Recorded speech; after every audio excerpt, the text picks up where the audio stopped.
Hey everyone, and welcome to today's Explainer. Look, if you're gearing up for your IGCSE core chemistry exam, you're probably feeling, well, a little stressed about that multiple choice paper. But seriously, don't sweat it. Today, I'm stepping in as your personal exam coach. We are going to walk through the first 10 questions of paper 1 together, step by step.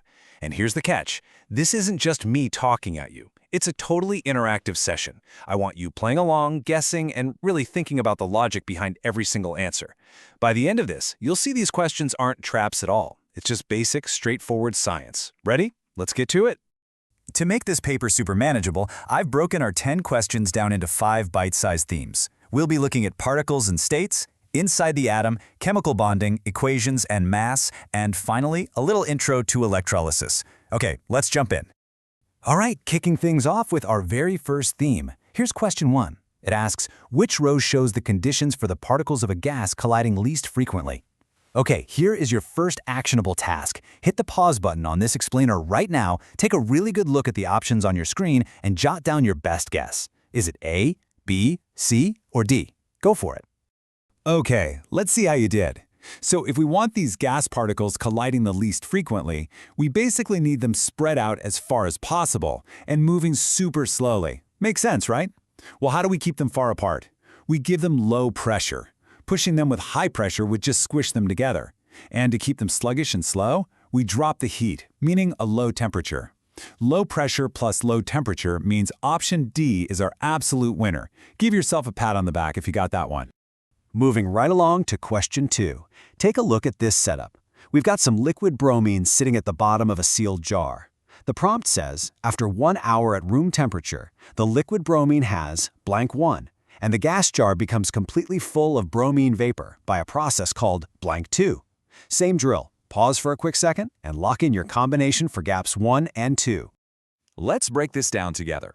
For step 1, the liquid is definitely turning into a gas. But notice that absolutely crucial phrase, at room temperature. It's not bubbling away on a hot stove. When a liquid turns to gas without hitting its boiling point, that's just evaporation. So boom, we can instantly cross out the options that say boiled. Step 2, how does that gas end up filling the entire empty space of the jar? That spreading out process is called diffusion. Put them together, evaporation and diffusion. And option A is exactly what we're looking for. All right. Question 3, and this wraps up our first section. This is a classic sorting task. The table wants you to correctly identify an element, a compound, and a mixture. You know what to do. Pause the explainer, scan the rows carefully, and make your choice. So the trick here is just keeping our definitions super simple. Elements, those are your solo acts, just single items pulled straight from the periodic table, like iron or copper. Compounds are your joined up words. They're chemically locked together, like potassium bromide. And a mixture? Well, the ultimate giveaway in this table is the word aqueous. Aqueous literally just means dissolved in water. It's a mixture of water and a chemical. Scanning the options with those simple rules in mind, row B is the only one that lines up perfectly. An element in iron, a compound in potassium bromide, and a mixture in aqueous sodium nitrate. You are doing awesome. Let's shift gears into our second theme, inside the atom. Question 4 introduces 2 atoms X and Y. And it tells us right off the bat that X and Y are isotopes of the same element. Take a good look at the table showing their protons, neutrons, and electrons. Pause here and see if you can spot the row that correctly describes their atomic structures.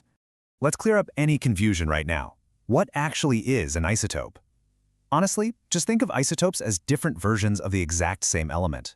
And because they're the exact same element, their identity card, which is their proton number, has to be identical.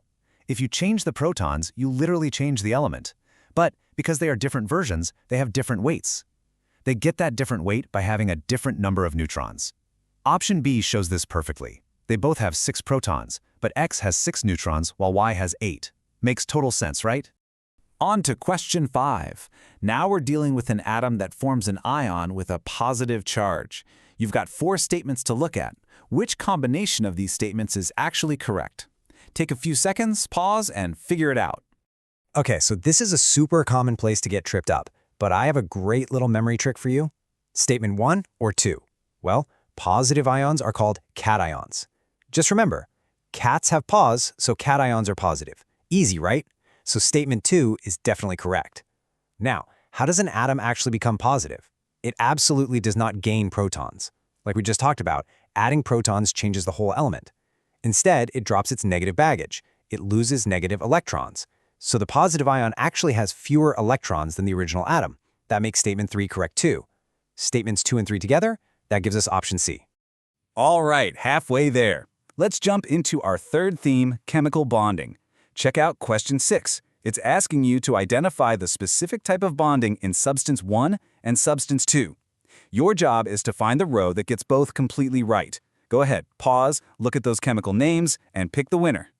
Let me give you the absolute golden rule for bonding. It makes this incredibly easy. If you see a metal mixed with a nonmetal, you are looking at an ionic bond. If you see only nonmetals hanging out together, it's a covalent bond. Let's test option C. Potassium is a metal, chlorine is a nonmetal, so potassium chloride is ionic. Spot on. Then we look at methane, which is just carbon and hydrogen. Those are both nonmetals, which makes it covalent. Option C nails both rules without breaking a sweat. Let's look at question 7. We've got diagrams of 3 giant structures, X, Y, and Z. The question is asking which structure is used as a cutting tool and which is used to reduce friction. Check out the geometry of those shapes. Take a moment to pause and match the structures to their real-world jobs. What we're really doing here is a visual test of properties. Look closely at structure Y. It's this rigid, tightly packed 3D pyramid shape. That is diamond. It's the hardest natural substance we know of, which makes it an absolute powerhouse as a cutting tool. Now look at structure Z. Notice how it's arranged in those flat, stacked sheets with gaps in between? That's graphite.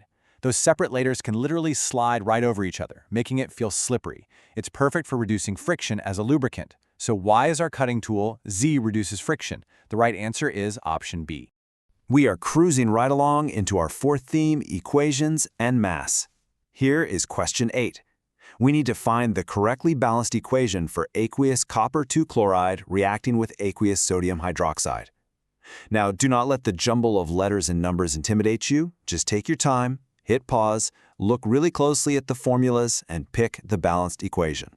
Let's treat this like a simple puzzle. That Roman numeral I in copper 2 chloride is a huge clue. It tells us the copper has a 2+ charge, but a chloride ion, it only has a 1- charge. So to balance that out, one single copper needs 2 chlorides. That means our correct formula has to be CuCl2. Boom! We can immediately cross off options A and B. Now, between C and D, we just need to count the atoms to make sure the left side perfectly matches the right side. Looking at C, we've got 1 copper, 2 chlorines, 2 sodiums, 2 oxygens, and 2 hydrogens on the left, and we have the exact same count on the right. Option C is our perfectly balanced equation. Next up is question 9. Now this one is pretty much a pure memory check. What is the actual definition of relative atomic mass, also known as AR? Read those 4 options very carefully, spot the traps they've hidden in the wording, pause the explainer, and lock in your guess. What's really interesting about this question is that it's simply testing your scientific vocabulary. There are exactly 2 key phrases you absolutely must remember for relative atomic mass. First, it is an average mass. It's not a total. Second, the universal yardstick that scientists compare it against is 1/12 of the mass of an atom of carbon-12. When you look closely, option A is the only one that perfectly captures both of those crucial key words. And believe it or not, here we are at our final question for today. Question 10 dives into our last theme, Intro to Electrolysis. Which substance can be used as the electrolyte in an electrolysis experiment? This is your final actionable task, folks. Think about what an electrolyte actually does in the real world. Hit pause and choose your substance.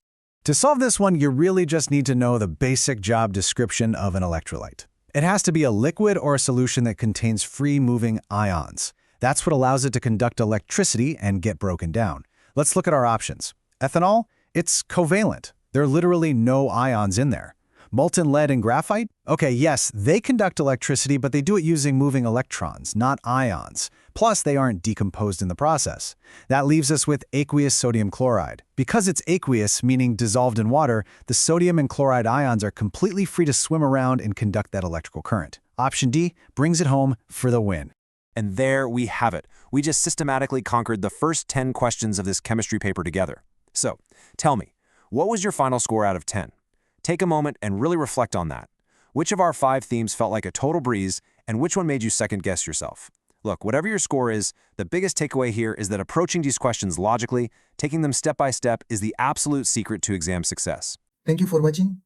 Don't forget to like, subscribe, and share with your friends. If you have any doubts or questions, feel free to ask in the comments below.